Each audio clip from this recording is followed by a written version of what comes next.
अस्सलाम वालेकुम स्टूडेंट, आप देख रहे हैं मेरे यूट्यूब चैनल तालीम तरबियत की दुनिया। मैं हूं मोहम्मद यासिर इकबाल। स्टूडेंट, हमारे पास जो क्वेश्चन है वो है 3 का part D, sorry exercise 1E है, क्वेश्चन नंबर 3 उसका पार्ट डी है। इसको क्वेश्चन को इस वाले लेक्चर में डी, ई और एफ इंशाल्लाह ये कंप्लीट हो जाएंगे। इस क्वेश्चन में हमारे पास क्या है जी, 5x + 4y = 11 है और 3x + 5y = 4 है। तो हमारे पास जो मैंने लेक्चर 1 इसका किया हुआ अपलोड ए और बी जो किया हुआ है, अगर वो नहीं देखा तो आप ज़रूर देखें, क्योंकि उसके अंदर मैंने डिटेल में बताया कि क्वेश्चन नंबर 1, क्वेश्चन नंबर 2 और क्वेश्चन नंबर 3 में डिफरेंस क्या है। कि क्वेश्चन नंबर 1 भी एलिमिनेशन मेथड है, क्वेश्चन नंबर 2 भी एलिमिनेशन मेथड है, क्वेश्चन नंबर 3 भी एलिमिनेशन मेथड है। और ये टोटल जो है 24 क्वेश्चन बनते हैं। 1 के 12 पार्ट हैं, 2 के 6 पार्ट हैं और 3 के 6 पार्ट है। तो उसने इतने क्वेश्चन नंबर 1 में जब 12 पार्ट दे के हमें एलिमिनेशन मेथड्स का कंसेप्ट बता दिया, फिर क्वेश्चन नंबर 2 में क्यों दिया? अगर क्वेश्चन नंबर 2 भी दे दिया तो क्वेश्चन नंबर 3 में क्यों दे दिया? तो देखें, इसमें हमारे पास इसलिए होता है कि जो कोई ना कोई रीज़न तो है ना, कोई ना कोई वजह तो है। तो वो मैंने ऑलरेडी उसमें एक्सप्लेन की हुई है, दोबारा रिपीट करने का फ़ायदा नहीं है कि वीडियो लंबी हो जाएगी। आप वो देख सकते हैं, उसका लिंक इंशाल्लाह मैं नीचे दे दूँगा इसके या स्क्रीन के एंड पे या फिर नीचे ट्रांसक्रिप्शन डिस्क्रिप्शन में। तो अब हमारे पास क्या है जी, ऐसा है कि हमने इनके वेरिएबल को सेम करना है। अब ऐसा है कि हम x के वेरिएबल जो है ना x को सेम कर लेते हैं। कैसे? Multiplying equation 1/3। अब 3 से मल्टीप्लाई करें। मैंने क्यों मल्टीप्लाई किया? 3 से मैं ये जब मल्टीप्लिकेशन कंप्लीट हो जाएगी दोनों इक्वेशन की, फिर मैं आपको जब एक्सप्लेन करूँगा तो इंशाल्लाह आपको बेहतर समझ आएगा। क्योंकि अभी अगर मैं एक्सप्लेन करूँ तो हो सकता है वो आपके लिए वो बात हवा में रह जाए। ये इक्वेशन 3 आ गई। क्या किया? इस पूरी इक्वेशन को 3 से मल्टीप्लाई किया। 3 5 * 15, 3 4 * 12, 3 11 * 33, यानी ऑन बोथ साइड किया। ठीक है, दोनों से। अब मैं क्या लिखूँगा? Multiplying equation 2/5। इसको मैं 5 से मल्टीप्लाई करूँगा। 5 × 3x + 5 × 5y = 5 × 4। 5 3 = 15, 5 5 = 25 और 5 4 = 20। ये इक्वेशन आ गई 4। अब बात आती है कि क्यों ऐसा हुआ। इसको हमने 5 से और इसको 3 से क्यों मल्टीप्लाई किया? बहुत आसान सी चीज़ है। जब अपने वेरिएबल को सेम करना होता है ना, तो नीचे वाले नंबर जो वेरिएबल है दैट इज़ x, इसके साथ जो नंबर है इसको पूरी इक्वेशन से मल्टीप्लाई करो और ऊपर वाला नंबर जो है वो इस नीचे वाली इक्वेशन से मल्टीप्लाई करो। तो सिंपल सी बात है, जब 3 जो है सबसे मल्टीप्लाई होगा तो 3 5 = 15 और 5 जब नीचे मल्टीप्लाई होगा तो 15। जैसा कि यहाँ पर आप देख सकते हैं कि 15 और 15 x के वेरिएबल को सेम करने के लिए हमने ऐसा किया। अगर हम चाहते हैं कि y का वेरिएबल सेम हो जाए तो फिर हम क्या करते हैं? फिर हम ये करते हैं कि ये जो 5 है ना, इस पूरी इक्वेशन से मल्टीप्लाई होता है ऊपर वाली से, और ऊपर जो y के साथ 4 है वो नीचे वाली इक्वेशन के साथ मल्टीप्लाई होता है। तो ये दोनों 20 20 होके y सेम हो जाते हैं। तो बाकी जैसा कि मैंने कुछ क्वेश्चन में y को सेम किया हुआ है, तो आप चाहें तो y को सेम कर सकते हैं, चाहें तो x को सेम कर सकते हैं। जब आपके पास वेरिएबल सेम हो जाते हैं, जैसा कि यहाँ पे हमारे पास x और x सेम हो गए, फिर आप देखते हैं कि साइन कौन सा है। इन दोनों के साथ कोई साइन नहीं है तो उसका मतलब है दोनों के साथ सेम साइन है, दैट इज़ प्लस। अगर साइन सेम हो जाता है तो फिर आप क्या करते हैं? सब्ट्रैक्शन करते हैं ताकि साइन डिफरेंट हो और वो कट जाए। अब हम क्या लिखेंगे? Subtract 3 and 4। अब हमारे पास जो 3 है that is 15x, 12y = 33 and then 15x + 25y = क्या है जी? 20 है। तो अब देखें हमारे पास क्या है कि इसके साथ कोई साइन नहीं है, प्लस का है। जो पहले से साइन ऑलरेडी साइन मौजूद है उनको क्या करो? सर्कल लगा दो, यानी ये सर्कल से बता रहा है कि वो साइन ख़त्म हो गए और नया साइन लगा दो। सारे प्लस के थे तो सारे माइनस के। सब्ट्रैक्शन इसलिए हुई क्योंकि इसके साथ कोई साइन नहीं है, प्लस है, तो साइन इसका चेंज हुआ तो प्लस और माइनस कैंसिल हो जाएंगे। अब 25 जो है उसमें से 12 गया तो पीछे हमारे पास कितना? 3 में से 2 गए, 5 में से 2 गए तो 3, 2 में से 1 गया तो 113y और साथ साइन माइनस का लगेगा। क्यों माइनस का लगेगा? उसकी रीज़न ये है कि 25 पड़ा है। देखो 3 में से 0 गया तो 3, 3 में से 2 गया 1 और इक्वल का साइन। 33 बड़ा है तो साइन प्लस का, इसलिए मैंने साइन साथ नहीं लगाया। तो y की वैल्यू मेरे पास कितनी आ जाएगी? 13। ये 13 इधर मल्टीप्लाई हो गया, उधर जाके डिवाइड हो गया, तो y की वैल्यू 13, 1 * 13 तो -1। अब ये क्या करो कि पुट इन 1 कर लो। अब हमने इसे क्या करना है? 1 में पुट करना है। अब 1 हमारे पास क्या है जी? 5x + 4y की जगह -1 = 11। तो 5x - + -4 1 = 4 11, 5x is equal to 11 plus 4, तो 5x इज इक्वल टू 15, तो x is equal to 15 multiply हो रहा है, 5 जाके डिवाइड हो जाएगा तो 3 हो जाएगा, तो x इज इक्वल टू क्या आ गया 3। अब हमारे पास x और y की दोनों की वैल्यू आ गई, तो अभी यहाँ पर हम क्या करते हैं, चेक करते हैं। 5x की जगह देखें 3 है, 3 पुट कर दिया, प्लस 4 देखिए y है, y की जगह -1 और दूसरी तरफ 11, 5 3 ज़र 15 प्लस माइनस 4 1 ज़र 4 11, 15 में से 4 गए, 11 इज इक्वल टू 11, तो लेफ्ट राइट की इक्वल आ गई। तो इस तरह हमारे पास जो क्वेश्चन है वो कंप्लीट हो गया, यानी कि जो क्वेश्चन है वो हमने ठीक किया। पार्ट डी, तो वीडियो को पॉज करके इसका ले लेंगे स्क्रीनशॉट, ताकि हम अगले पार्ट की तरफ चलें। आई होप कि आपने कंप्लीट कर लिया होगा। तो अभी हमारे पास इसका पार्ट बी है, पार्ट बी को हम करते हैं, और सॉरी पार्ट डी के बाद ई पार्ट है, और देन इसका पार्ट एफ लास्ट पार्ट है। पार्ट ई में जो है वो हमारे पास 4x 3y है, 4x minus 3y, 4x minus 3y is equal to -1 है, 5x minus 2y, 5x minus 2y is equal to क्या है 4 है। ये हमारे पास 1 है और ये हमारे पास क्या है 2 है। तो अब हम क्या करेंगे, अगेन ऐसा है कि इसमें हम y को एक जैसा कर लेते हैं। तो क्या लिखूँगा, multiplying equation 1/2 on both side. देखो 2 multiply by 4x minus 2 multiply by 3y is equal to 2 multiply by -1 multiply by 2, -1 multiply by 2, 8x 6y minus 2 equation आ गई 3। अब हम लिखेंगे मल्टीप्लाइंग इक्वेशन 2/3 ये ऑन बोथ साइड। पहले जैसे मैं बताया ना कि नीचे वाले जो वेरिएबल है उसके साथ जो कोफिशिएंट है वो तमाम नंबर से ऊपर मल्टीप्लाई कर दो, और ऊपर वेरिएबल के साथ जो कोफिशिएंट है वो नीचे मल्टीप्लाई कर दो। जब 2 इससे मल्टीप्लाई होगा 3 से 6 हो जाएगा, या जब 3 इस 2 से मल्टीप्लाई होगा 6 हो जाएगा, यानी वेरिएबल को सेम करने के लिए। तो 3 multiply by 5x minus 3 multiply by 2y is equal to 3 multiply by 4, 3 5 ज़र 15, 3 2 ज़र 6 और 3 4 ज़र 12। अब ये हमारे पास क्या आ गया 4 आ गया। अब अगर आप देखें तो इक्वेशन 3 और 4 में वेरिएबल सेम आ गए और साइन भी सेम है, तो जब सेम होते हैं तो वहाँ सब्ट्रैक्शन होती है, तो इसलिए हम क्या लिखेंगे, सब्ट्रैक्ट 3 एंड 4। 3 आपके पास क्या है जी 15x है, 6y है इज इक्वल टू 12 है, और 8x है माइनस 6y है इज इक्वल टू -2 है। देखो इसके साथ कोई साइन नहीं है, प्लस का साइन, ये प्लस है माइनस हो जाएगा, ये माइनस है प्लस हो जाएगा। 15 में से 8 गए तो 7 बचेंगे, -6y प्लस 6y से प्लस है तो कितना हो जाएगा 12 + 2 14। तो x की वैल्यू 14, 8 कितनी आ जाएगी 7 मल्टीप्लाई हो रहा है, उधर जाके डिवाइड हो गया तो 2 हो गया, तो x की वैल्यू हमारे पास कितनी आ गई 2।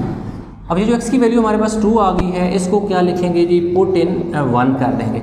अब 1 हमारे पास क्या है 4 है, x की जगह 2 है, -3 है, आगे y एज इट इज़ और -1 इसी तरह। 4 2 ज़र 8 हो गया, 3y हो गया और दूसरी तरफ -1 हो गया। अब 8 हो गया, ये -1 इधर आके +1 हो जाएगा, ये -3y उधर जाके +3y हो जाएगा। 8 + 1 9 हो गया और इधर क्या आ गया 3y। अब हमारे पास इस तरह है कि 9 के नीचे 3 आके डिवाइड हो जाएगा, क्योंकि हम इधर क्या है मल्टीप्लाई हो रहा है, हमें y चाहिए तो y के साथ ये 3 एक्स्ट्रा था, इधर मल्टीप्लाई हो रहा है तो इधर आके डिवाइड हो गया, तो 3 ज़र 9, तो y की वैल्यू हमारे पास कितनी आ गई है 3। तो अब अगर आप देखें तो हमारे पास x और y दोनों की वैल्यू आ गई है। अब हमने इसे क्या करना है जी, चेक करना है। चेक के लिए हमारे पास क्या है 4x minus 3y is equal to -1। आप चाहें तो किसी में भी वैल्यू पुट कर दें, इसी इक्वेशन में पुट कर दें, इसमें पुट कर दें, इसमें पुट कर दें, आंसर सेम आएगा। 4x की जगह 2, y की जगह 3 और दूसरी तरफ -1। 4 2 ज़र 8, 3 3 ज़र 9 1, 9 में से 8 गया -1 और -1 सेम आ गया। इस तरह हमारे पास जो आंसर है वो सेम हो गया। तो आई होप कि क्वेश्चन आपको आगे होगा समझ। नेक्स्ट पार्ट आ जाता है जी f। जो f है 5x minus 4y is equal to 23 1, then 2x 7y और 11 इक्वेशन 2 है। Multiplying equation 1/2 on both side multiply कर लें। 2 multiply by 5x minus 2 multiply by 4y 2 multiply by 23। 2 5 ज़र 10, 2 4 ज़र 8, 2 3 ज़र 6, 2 2 ज़र 4, इक्वेशन नंबर 3 आ गई। अब मल्टीप्लाइंग इक्वेशन कौन सी, 2 बाय किससे 5 ऑन बोथ साइड, तो 5 multiply by 2x, 5 multiply by 7y, 5 multiply by 11, 10x 7 5 ज़र 35 और 11 5 ज़र 55, इक्वेशन नंबर 4 आ गई। अब ये देखें इसके साथ जो वेरिएबल के साथ जो कोफिशिएंट था इस पूरी इक्वेशन से मल्टीप्लाई हुआ और इसके साथ जो कोफिशिएंट था वो इस नीचे वाली इक्वेशन से मल्टीप्लाई हुआ। इसको ऊपर इस 2 को ऊपर वाली इक्वेशन से और 5 को नीचे वाली इक्वेशन से मल्टीप्लाई करने से ये हुआ कि हमारे वेरिएबल x जो है वो सेम आ गया। जब सेम आ गया और साइन भी हमारा सेम है, तो ये मैं शुरू से बताता आ रहा हूँ कि अगर वेरिएबल क्या हो सेम हो, साइन भी सेम हो, तो सब्ट्रैक्शन करते हैं। तो क्या लिखेंगे, सब्ट्रैक्ट 3 and 4। जो 3 है हमारे पास ज़रा 10x माइनस 35 यानी इक्वेशन 4 को ऊपर लिख लेते हैं और इक्वेशन जो 3 है उसको नीचे लिख लेते हैं क्योंकि छोटी है। 46 प्लस है माइनस कर दो, माइनस है प्लस है माइनस, यानी ऑलरेडी जो साइन ना हो वहाँ तो प्लस होता है ना, साइन डिफरेंट है, कट गए। इसमें से 8 आपने क्या कर लेने, निकाल लेने। किससे, 35 से 8 गया 5 और 3 27, साथ साइन माइनस का आ जाएगा और इधर पीछे कितना बच जाएगा जी, हमारे पास 55 में से गए हमारे पास कितने जी, 4 और 5 9 बचे, 9 बचते हैं, ठीक है जी। 55 में से 46 है, तो y इज इक्वल टू 9 और नीचे माइनस 20 मल्टीप्लाई और डिवाइड हो जाएगा, तो y इज इक्वल टू 9 1 ज़ा 9, 9 3 ज़ा 27, तो -1/3 हमारे पास क्या आ गई, y की वैल्यू। अब y की वैल्यू -1/3 आ गई, इसी को पुट कर दो 1 में ताकि x की वैल्यू आ जाए। 5x माइनस 4 y की जगह -1/3 इज इक्वल टू 23। 5x ये वाला माइनस इस माइनस के साथ मल्टीप्लाई होकर प्लस 4 1 ज़ा 4/3 इज इक्वल टू 23। अब क्या करो, 3 से दोनों तरफ मल्टीप्लाई कर दो, मल्टीप्लाइंग 3 ऑन बोथ साइड। अब क्यों होगा मल्टीप्लाई, मैं आपको बताता हूँ। 3 into 5x plus 3 into 4/3 is equal to 3 multiply by 23। ये देखो 3 से कैंसिल हो गया। 3 से इसलिए मल्टीप्लाई किया क्योंकि ये फ्रैक्शन में आ गया ना, ये नीचे फ्रैक्शन खत्म हो जाए। आप उस तरफ वैसे ले जाओ, उधर एलसीएम लेके सॉल्व करो तब भी हो जाएगा, लेकिन ये ज़रा कंपैरेटिवली एलसीएम के इजी होता है कि आप पहले से ही 3 इन सबसे मल्टीप्लाई करोगे तो ये देखो फ्रैक्शन खुद ब खुद खत्म हो जाएगा। 3 5 ज़ा 15 हो गया, प्लस 4 इज इक्वल टू 9 और 6 हो गया। तो ये इस तरह हमारे पास आ गया जी 15x is equal to 69 minus 4। 15x is equal to 65, तो x इज इक्वल टू 65/15। तो अब हम डिवाइड कर लेते हैं 65 को किससे, 15 4 ज़र 60, तो x की वैल्यू हमारे पास कितनी है कि 4 5/15, यानी ये वाला 4 इधर आ गया, ये ऊपर चला गया और ये नीचे चला गया। तो इस तरह हमारे पास 4 और पार्ट ई जो है वो हमारे पास हो गया जी कंप्लीट। 4 अच्छा, इसको जी मज़ीद भी सिंप्लीफाई कर सकते हैं, इसको थोड़ा सा और सिंप्लीफाई कर सकते हैं। कैसे, वो इस तरह कि मैं थोड़ा सा 4 5/15 है ना, तो 5 1 ज़र 5 5 3 ज़र 15, तो x की वैल्यू क्या आ जाएगी 4 1/3। दूसरा इसका ये हल है कि आप यहाँ पर ही 5 से इसे कैंसिल कर लें। 5 1 ज़र 5 3 ज़र 15 और 5 3 ज़र 15, यानी कि 5 का टेबल 35 टाइम 65 पे जाता है और 5 का टेबल 15 पे 3 टाइम जाता है। तो आपके पास x की वैल्यू क्या आ जाएगी 13/3, यानी इसको कटिंग के बाद ये वाला स्टेप लिखें और फिर 13 को डिवाइड कर लें 3 से। तो 3 4 ज़र 12 हो जाएगा, पीछे क्या बचेगा 1, तो x इज़ इक्वल टू 4 1/3। आप इस तरीके से भी कर सकते हैं, यानी ये स्टेप के बाद या ये वाले स्टेप कर लें, अदरवाइज ये इसी तरह रहने दें, डिवाइड करें और कैंसिल कर लें, 5 1 ज़र 5 3 ज़र, दोनों तरीक़ों से ठीक है। तो आपके पास x की वैल्यू 4 1/3 और y की वैल्यू -1/3। तो इस तरह हमारे पास जो पार्ट 3 था इस एक्सरसाइज का वो कंप्लीट हो गया है। इसके तमाम क्वेश्चन जो है वो कंप्लीट हैं। इनमें किसी किस्म की कन्फ्यूजन है नीचे कमेंट में ज़रूर बताइएगा। तो वीडियो को लाइक करें, शेयर करें, चैनल को सब्सक्राइब नहीं किया तो चैनल को ज़रूर सब्सक्राइब कर लें। तो इंशाल्लाह मिलते हैं एक नए लेक्चर के साथ, लेकिन इसके साथ एक और मैं थोड़ा सा काम और कर दूँ, हो सकता है आपको थोड़ी सी परेशानी हो, वो ये कि वैल्यू को पुट करके इसको इक्वेशन को सेटिस्फाई करेंगे। अब देखिए 5 है, x की वैल्यू -1/3 है, -4 y की वैल्यू आपके पास क्या है, ये वाली वैल्यू लिख लें 13/3 लिख लें और दूसरी तरफ 23 लिख लें। 5 1 ज़र 5/3 और 52/3 इज़ इक्वल टू 23। अब क्योंकि इन दोनों के नीचे सेम डिनोमिनेटर है तो इसी तरह आ जाएगा और ऊपर वाले भी एज इट इज़ आ जाएंगे। तो अच्छा जी 52, तो ये हमारे पास कितना आ गया जी,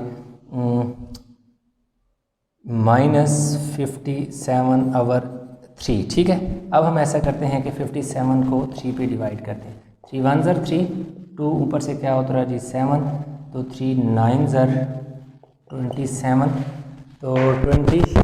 एक सेकेंड, हमारे पास क्वेश्चन में सेटिस्फाई वैल्यू क्यों नहीं, हमें वैल्यू 5x की जगह -1/3 -4 x क्या था, y था, y की वैल्यू हमारे पास, अच्छा हमने y और x की वैल्यू आगे पीछे नोट कर दिया, ये पहले y की वैल्यू थी, तो x की वैल्यू है, यानी 5x की वैल्यू है 13/3 -4 और y की वैल्यू आप क्या पुट करें, -1/3 इज इक्वल टू 23। अब 65/3 प्लस 4/3, तो 3 एलसीएम ले लें, 65 + 4 तो कितना आ जाएगा 69/3, 3 2 ज़र 6 और 3 3 ज़र 9, तो 23। ये देखें जी दूसरी तरफ दोनों तरफ 23, यानी इक्वेशन आपकी सेटिस्फाई हो गई। तो अब आई होप कि ये क्वेश्चन समझ आ गया होगा। वीडियो में किसी किस्म में कन्फ्यूजन है तो नीचे कमेंट में ज़रूर बताइएगा। वीडियो को लाइक करें, शेयर करें, चैनल को सब्सक्राइब नहीं किया तो चैनल को ज़रूर सब्सक्राइब कर लें। तो इंशाल्लाह मिलते हैं नए लेक्चर के साथ, तब तक बहुत सारा ख्याल रखिएगा। अल्लाह हाफ़िज़।